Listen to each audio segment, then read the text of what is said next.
ನಿಮ್ಮ ಭಕ್ತರು ರಾಯರ ಸೇವೆ ಮಾಡಿದ್ರೆ ಅನುಗ್ರಹ ಮಾಡುತ್ತಾರೆ ಅಂತ ಎಲ್ಲರೂ ಹೇಳುತ್ತಾರೆ.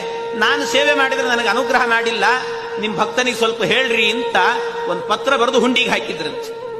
ಆವತ್ತಿನ ದಿವಸ ರಾತ್ರಿ ತಿರುಪತಿಯಲ್ಲಿ ಶ್ರೀನಿವಾಸ ದೇವರೇನೆ ಆ ವ್ಯಕ್ತಿಯ ಕನಸಲ್ಲಿ ಬಂದ್ರಂತೆ. ಅವನ ಕನಸಲ್ಲಿ ಬಂದು ಕೇಳಿದ್ರಂತೆ, ಯಾಕೆ ಹೀಗೆ ಮಾಡಿದ್ದಿ? ಅಲ್ಲ, ಮತ್ ಸೇವೆ ಮಾಡಿದ್ರೆ ನನಗೆ ವರವೇ ಕೊಟ್ಟಿಲ್ಲ ರಾಯರು.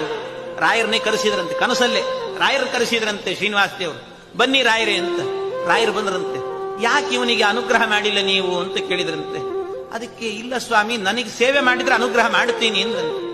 ಸೇವೆ ಮಾಡಿದ್ದಾನಲ್ಲ, ಅದಕ್ಕೆ ಇಲ್ಲ ಸ್ವಾಮಿ, ಸೇವೆ ಮಾಡಿದ್ರೆ ಲಿಸ್ಟ್ ಅಲ್ಲಿ ಬರೆದಿಟ್ಕೊಂಡಿರ್ತಾರೆ ವಾದೀಂದ್ರ ತೀರ್ಥರು, ಅವ್ರನ್ನ ಕರೀಬೇಕಾದ್ರೆ. ವಾದೀಂದ್ರ ತೀರ್ಥರು ಬಂದ್ರಂತೆ. ವಾದೀಂದ್ರ ತೀರ್ಥರನ್ನ ಕೇಳಿದ್ರಂತೆ, ನೋಡಿ ಏನಾದ್ರೂ ಸೇವೆ ಮಾಡಿದ್ದಾನೆ, ಇವನ ಹೆಸರಿದೆಯಾ ನೋಡ್ರಿ ಅಂದ್ರು. ಎಲ್ಲಿ ನೋಡಿದ್ರು ಕೂಡ ಆ ಪುಸ್ತಕದಲ್ಲಿ ಎಲ್ಲೂ ಅವನ ಹೆಸರೇ ಇರಲಿಲ್ಲ ಅಂತ, ಹೆಸರೇ ಇಲ್ಲ. ಅದಕ್ಕೆ ವಾದೀಂದ್ರ ತೀರ್ಥರಿಗೆ ಕೇಳಿದ್ರಂತೆ, ಸೇವೆ ಮಾಡಿದ್ದಾನೋ ಇಲ್ಲೋ? ಮಾಡಿದ್ದಾನೆ, ಹೌದು.